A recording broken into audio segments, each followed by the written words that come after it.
Buenas tardes, bienvenidos a tu canal, el Tío Nayito, se ve el Tío Nayito.0, gente. Saludito a todas las personas que van a ver este video. Recuerden que estamos trayendo noticias fresquitas para que usted pueda estar informado. Gente, Mauricio Funes dice que saca secretos de que Nayib Bukele le hace un llamado para pedirle supuestamente consejos.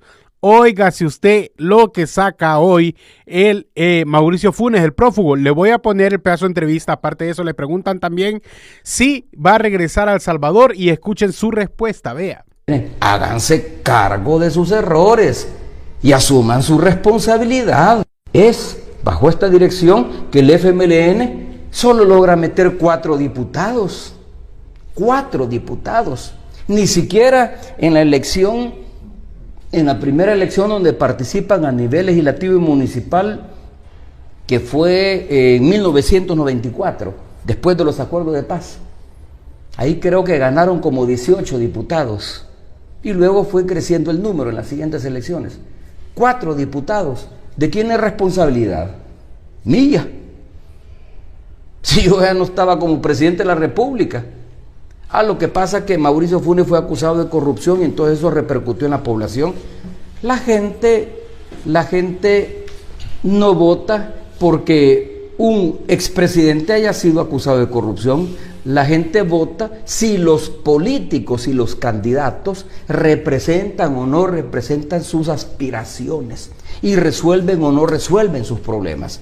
Esta bancada del FMLN de 22 diputados que terminó en el 2021 no respondió a las aspiraciones de la gente, comenzando con lo que hicieron, que después de darse cuenta de que Nayib Bukele irrumpió con la Fuerza Armada en la Asamblea Legislativa y con lo cual alteró el ordenamiento constitucional y cometió el delito de sedición, ¿por qué no promovieron un antejuicio si entre el FMLN y Arena tenían más de 60 votos, lo suficientes como para promover un antejuicio que lo juzgara y que podía llevar a la separación del cargo? No lo quisieron hacer. ¿Por qué? Habría que preguntarse. Mira los resultados.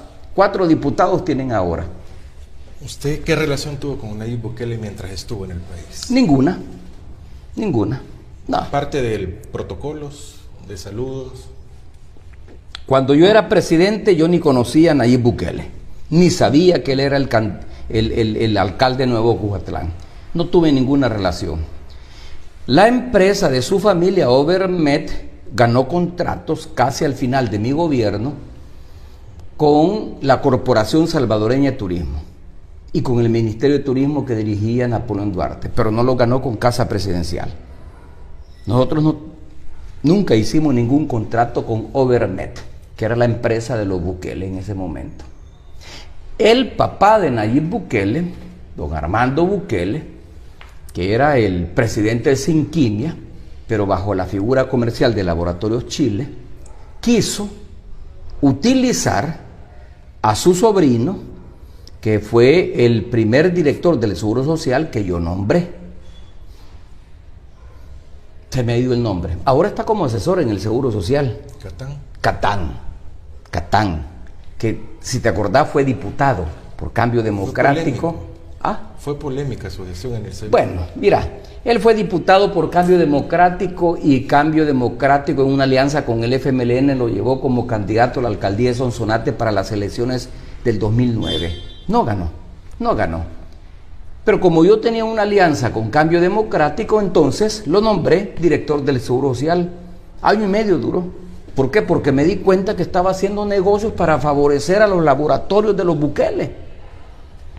Porque era el sobrino de don Armando, primo de Nayib. Estaba haciendo negocios para favorecer a los Bukele. Así es como han hecho ellos negocios. Bukele llegó y su familia llegó a la política para hacer negocios con el Estado. Ahora, yo no los conocí. Yo a Nayib no conocí. Yo a Nayib lo vine a conocer cuando ya había salido de la presidencia de la República en el... Oiga lo que va a contar aquí. En el funeral, si te recordás, en el funeral de Humberto Centeno, que murió de un cáncer que le detectaron en el ojo. Y entonces, en el funeral de Humberto Centeno, en octubre del 2014, ahí fue que lo conocí. Ahí fue que él me saludó Ahí fue que él me saludó y me dijo que quería platicar conmigo. Y yo le dije con todo gusto. ¿Y qué es lo que querés platicar? Le dije, mire, presidente, lo que pasa es que no sé si usted se ha dado cuenta que yo tengo algunos problemas con la dirigencia del FMLN. Sí, me he dado cuenta, le dije. Y por cierto, te voy a decir, no los estás sabiendo administrar. Porque yo tuve mis diferencias, no problemas, mis diferencias con la dirigencia del FMLN, con la comisión política, pero yo lo que hice fue administrar esos problemas. Y tú no lo estás sabiendo administrar, y eso que sos candidato, no has ganado todavía la alcaldía de San Salvador. Entonces me gustaría reunirme con usted, y nos reunimos un par de veces. Por cierto, en una quinta que tenía Tony Saca, que ahora se la han confiscado por el proceso que está enfrentando ahí abajito de los planes de Rendero. Ahí nos reunimos. Ese fue el escenario. Y ahí estaba Karim. Desde entonces ya yo veía que Karim era un hombre muy influyente en las decisiones de Nayib Bukele. Luego después nos reunimos en la casa de Jorge Hernández, porque era muy amigo de Jorge Hernández. Él era muy amigo de Jorge Hernández. Entonces nos reunimos ahí 2 o 3 veces. Pero fueron reuniones donde los cuales él me preguntaba cuestiones como cómo hacía yo para resolver estas diferencias, cómo era mi relación con la comisión política, hasta ahí nomás. Y de ahí yo no tuve mayor relación con él. Ganó las elecciones en el 2015. En ese momento yo equivocadamente pensé que podía perfilarse como un buen líder, pero luego cuando comencé a ver su comportamiento, yo mismo hablé con algunos dirigentes del FMLN, estando ya acá en Nicaragua, y les dije, no, ustedes no pueden llevar a Nayib Bukele como candidato a la presidencia de la República después de las barbaridades que ha dicho. Bueno, de ahí vino el proceso de expulsión de Nayib, se postuló como candidato, participó por ganó las elecciones, y desde entonces yo no he tenido ninguna relación con él, sino que al contrario, yo me he convertido en uno de sus más acérrimos críticos. Con esto termino, Mauricio. O sea, oiga, haciendo, o sea, pone como que se reunía con Nayib Bukele, dice, bueno.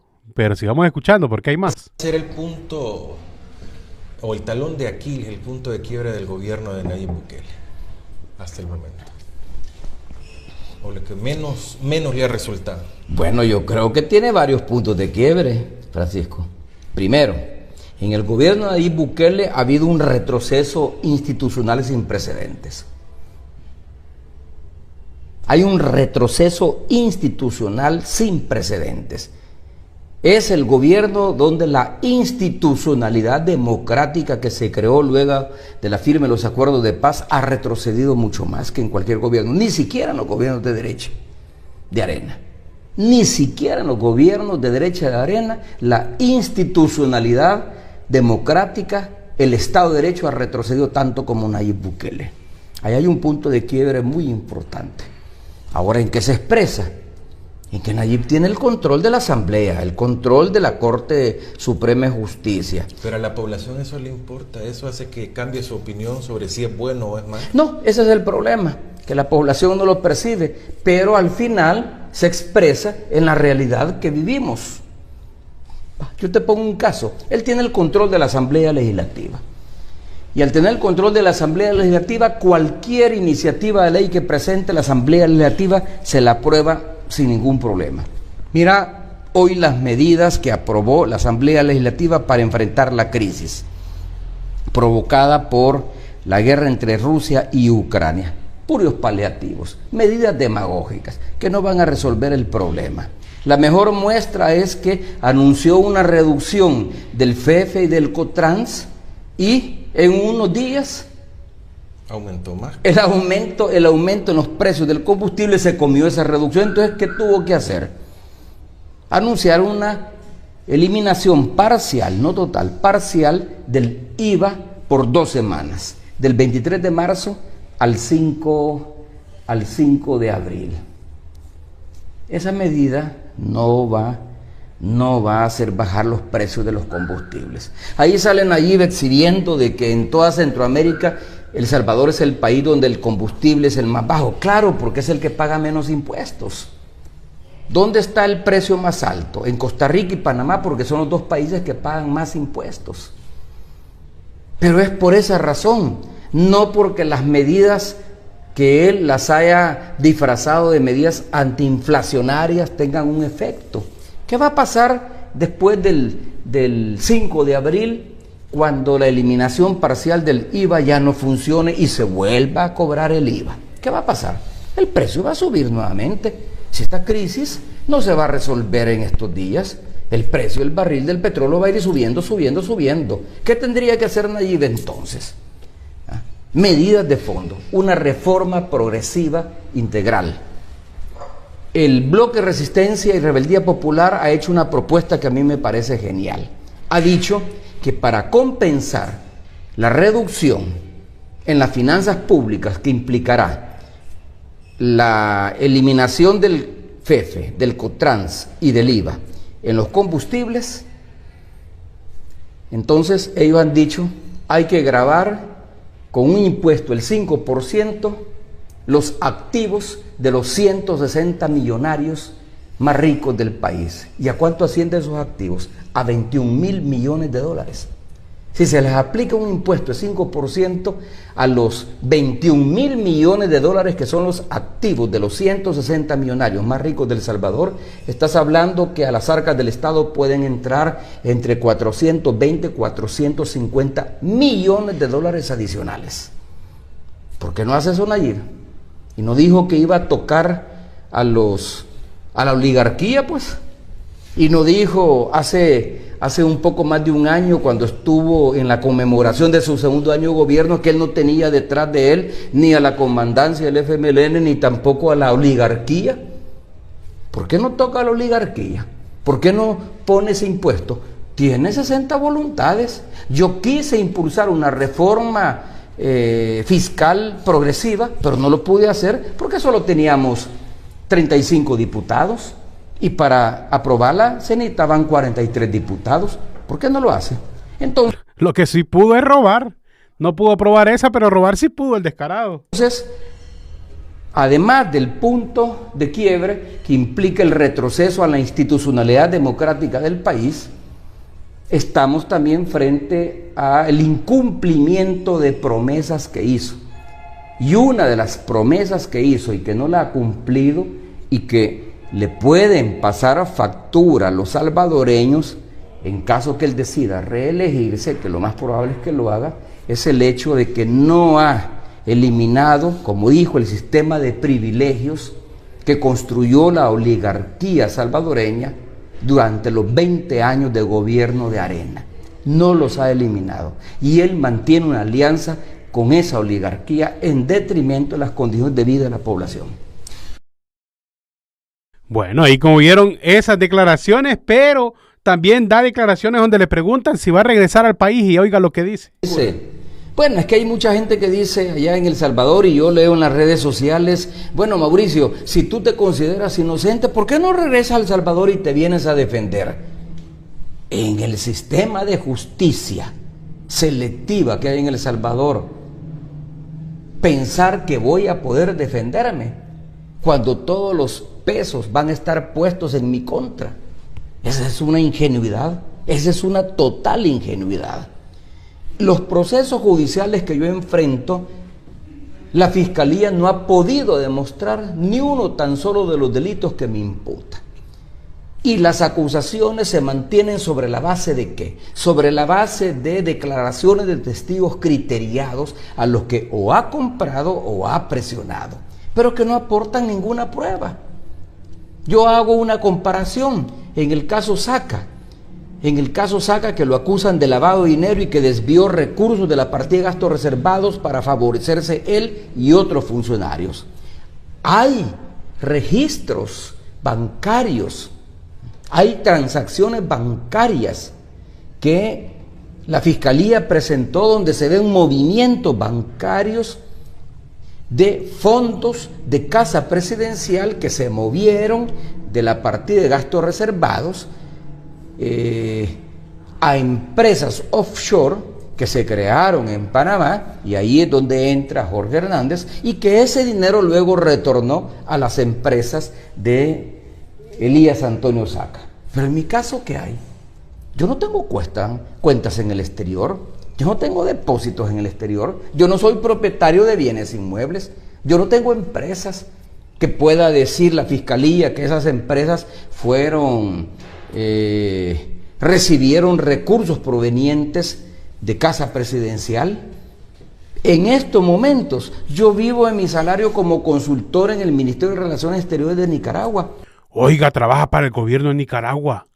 No tengo cuentas en el exterior, y eso lo demostró una auditoría financiera que ordenó la jueza octava de instrucción, que es la que lleva el caso más voluminoso, que es el caso saqueo público, por el cual me están imputando un lavado de 351 millones de dólares. Pero ellos no han podido demostrar absolutamente nada. Pero sin embargo, Francisco, la acusación se mantiene, y sin embargo la persecución se mantiene. Entonces la gente dice, si usted se considera inocente, ¿por qué no viene a defenderse? No voy a tener ninguna posibilidad de defenderme. Esta entrevista incluso que estamos teniendo en estos momentos, que me permite a mí explicar cómo veo yo los casos y el estado en que se encuentran los procesos, no la podría tener si estuviera ya en El Salvador. Mira lo que está pasando con el exalcalde de San Salvador por Arena, Ernesto Mason. Mira cómo le han el debido proceso a Ernesto Mason. Ernesto Mason no es santo de mi devoción, y no soy yo quien va a decir si es culpable o no de los cargos que le imputan. Pero la Cámara de lo Penal ordenó sacarlo de la cárcel y enviarlo a la casa, porque le dio medidas sustitutivas, casa por cárcel, y sin embargo la Dirección de Centros Penales, que controló Ciro en una mesa, no lo quiso enviar, bajo el argumento peregrino de que no existían suficientes grilletes para controlar el que no se fugara. Esa es una ridiculez. Mira lo que está pasando ahora con Catalino Miranda. Tampoco es santo de mi devoción, pero él está en estos momentos detenido provisionalmente, acusado de delitos que, de acuerdo a la legislación penal, no se castigan con cárcel, sino que con sanciones administrativas.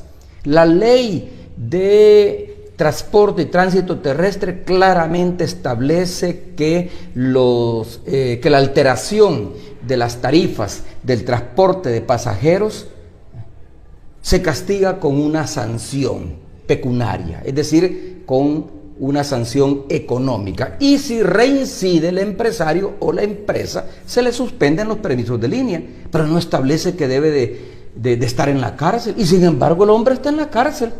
Y no solo eso, le confiscaron las unidades. Y claramente la Constitución prohíbe la confiscación. Lo que garantiza la Constitución es que si hay una suspensión del suministro o de la prestación de un servicio, como el caso del transporte público de pasajeros, el Estado puede tomar bajo su responsabilidad la prestación del servicio.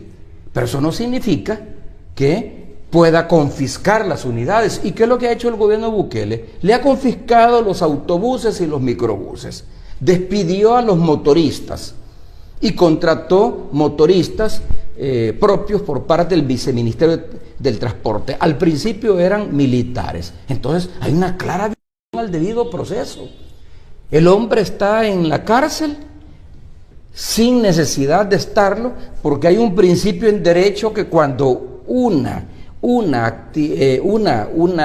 conducta que no es punible penalmente, él no puede, la persona que es imputada no puede ir a la cárcel. O sea, él tendría que estar enfrentando sanciones administrativas, no estar en la cárcel. Sin embargo, Nayib Bukele ha pasado por encima de la ley y por encima de la Constitución, lo tiene en la cárcel y viola la Constitución. Como digo, no es una defensa de Catalino Miranda, pero ¿qué te quiero decir con esto? Que en El Salvador no hay garantías de tener acceso a una justicia que respete el debido proceso. Entonces, ¿por qué voy a regresar yo a El Salvador? Me van a meter en la cárcel, Mi problema no es estar en la cárcel, mi problema es que no me voy a poder defender. Y hasta me pueden condenar sin prueba alguna y no voy a poder defenderme porque el sistema de justicia penal está controlado por la derecha oligárquica y ahora Nayib Bukele tiene incidencia en el sistema de justicia penal luego de la reforma que hizo de la ley de la carrera judicial que le permite controlar a jueces y magistrados de cámara que son los que están viendo los principales casos penales en el país. En pocas palabras, tiene miedo irse jalado porque pues al llegar a El Salvador son varios años de cárcel que le tocarían solo por lo de la negociación con pandillas. Y a ver, en una negociación con pandillas, ya el fiscal, hoy sí ya se puede escuchar el video que no les pude poner desde hoy, y escuchemos lo que dice la fiscalía sobre el caso de Norman Quijano. Se ha dado inicio a la vista pública en contra del señor Norman Noel Quijano, quien está siendo acusado por los delitos de agrupaciones ilícitas y fraude electoral. La vista pública está prevista para que tenga una duración hasta el día 9 de abril. Durante su desarrollo, Fiscalía va a presentar la prueba documental, pericial y testimonial que fue admitida en la audiencia preliminar del caso para estos delitos. ¿Sobre qué hechos? Estos hechos están relacionados al momento en que el señor Quijano era candidato a la presidencia de la República en el año 2014.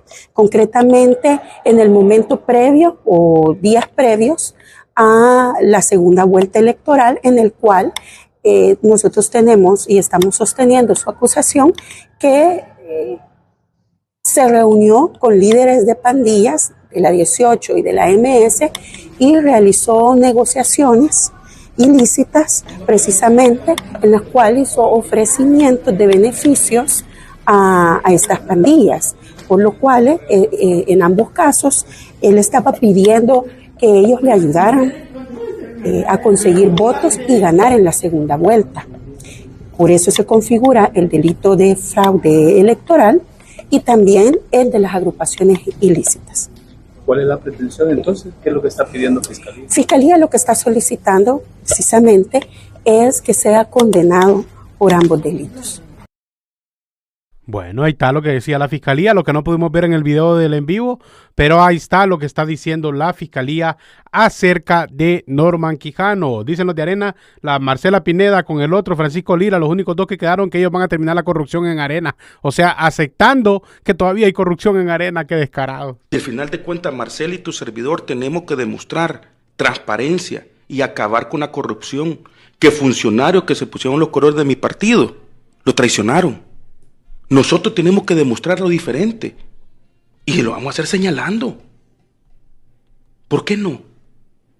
Eso no va a ser diferente y la gente va a empezar a confiar en nosotros nuevamente, en los liderazgos nuevos de Arena, con una refundación. Y al final de cuentas, Marcela y tu servidor tenemos que demostrar transparencia y acabar con la corrupción, que funcionarios que se pusieron los colores de mi partido lo traicionaron. Nosotros tenemos que demostrar.